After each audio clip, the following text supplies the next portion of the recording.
حضرت عبدالمطلب نے خواب میں دیکھا کہ انہیں زمزم کا کنواں کھودنے کا حکم دیا جا رہا ہے اور خواب میں ہی انہیں اس کی جگہ بھی بتائی گئی۔ انہوں نے بیدار ہونے کے بعد کھدائی شروع کی اور رفتہ رفتہ وہ چیزیں برآمد ہوئیں جو مکہ چھوڑتے وقت چاہے زمزم میں دفن کی گئی تھیں، یعنی تلواریں، زرہیں اور سونے کے دونوں ہرن۔ حضرت عبدالمطلب نے تلواروں سے کعبہ کا دروازہ ڈھالا، سونے کے دونوں ہرن بھی دروازے ہی میں فٹ کیے اور حاجیوں کو زمزم پلانے کا بندوبست کیا۔ کھدائی کے درمیان یہ واقعہ بھی پیش آیا کہ جب زمزم کا کنواں نمودار ہو گیا تو قریش نے عبدالمطلب سے جھگڑا شروع کیا اور مطالبہ کیا کہ ہمیں بھی کھدائی میں شریک کر لو۔ حضرت عبدالمطلب نے کہا کہ میں ایسا نہیں کر سکتا، میں اس کام کے لیے مخصوص کیا گیا ہوں۔ لیکن قریش کے لوگ باز نہ آئے، یہاں تک کہ فیصلے کے لیے بنو سعد کی ایک کہن عورت کے پاس جانا طے ہوا۔ لوگ مکہ سے روانہ بھی ہو گئے، لیکن راستے میں اللہ تعالیٰ نے انہیں ایسی علامات دکھائیں کہ وہ سمجھ گئے کہ زمزم کا کام قدرت کی طرف سے حضرت عبدالمطلب کے لیے ہے، اس لیے وہ راستے سے ہی پلٹ آئے۔ اور یہی موقع تھا جب حضرت عبدالمطلب نے نظر مانی کہ اگر اللہ نے انہیں 10 لڑکے عطا کیے تو وہ سب کے سب اس عمر کو پہنچیں کہ ان کا بچاؤ کر سکیں تو وہ ایک لڑکے کو کعبہ کے پاس قربان کر دیں گے۔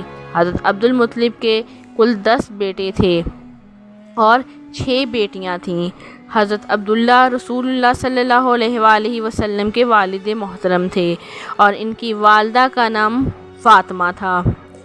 وہ عبدالمطلب کی اولاد میں سب سے خوبصورت، پاک دامن اور چہیتے تھے اور ذبیح کہلاتے تھے۔ ذبیح کہلانے کی وجہ یہ تھی کہ جب حضرت عبدالمطلب کے لڑکوں کی تعداد 10 ہو گئی اور وہ بچاؤ کرنے کے لائق ہو گئے تو عبدالمطلب نے انہیں اپنی نظر سے آگاہ کیا۔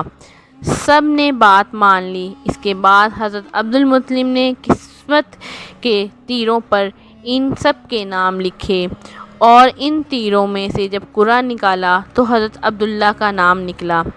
عبدالمطلب نے عبداللہ کا ہاتھ پکڑا، چھری لی اور ذبح کرنے کے لیے خانہ کعبہ کے پاس لے گئے، لیکن قریش اور خصوصاً حضرت عبداللہ کے ننیال والے اور حضرت عبداللہ کے بھائی ابو طالب آڑے آ گئے۔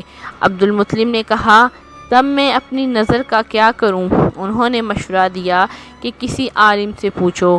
انہوں نے کہا کہ عبداللہ اور 10 اونٹوں کے درمیان قرآن اندازی کریں، اگر عبداللہ کا نام قرآن میں نکلا تو مزید 10 اونٹ بڑھا دیں۔ اس طرح اونٹ بڑھاتے جائیں اور قرآن اندازی کرتے جائیں یہاں تک کہ اللہ راضی ہو جائے، اور پھر اونٹوں کے نام کا قرعہ نکل آئے تو انہیں ذبح کر دیں۔ حضرت عبدالمطلب نے واپس آ کر عبداللہ اور 10 اونٹوں کے درمیان قرآن اندازی کی، مگر قرعہ حضرت عبداللہ کے نام کا نکلا۔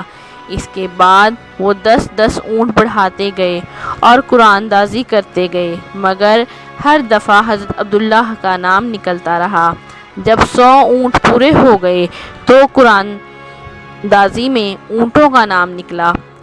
اب عبدالمطلب نے انہیں حضرت عبداللہ کے بدلے ذبح کیا اور وہیں چھوڑ دیا، چاہے تو وہ اونٹ کوئی انسان لے جائے یا درندے پرندے کھا لیں۔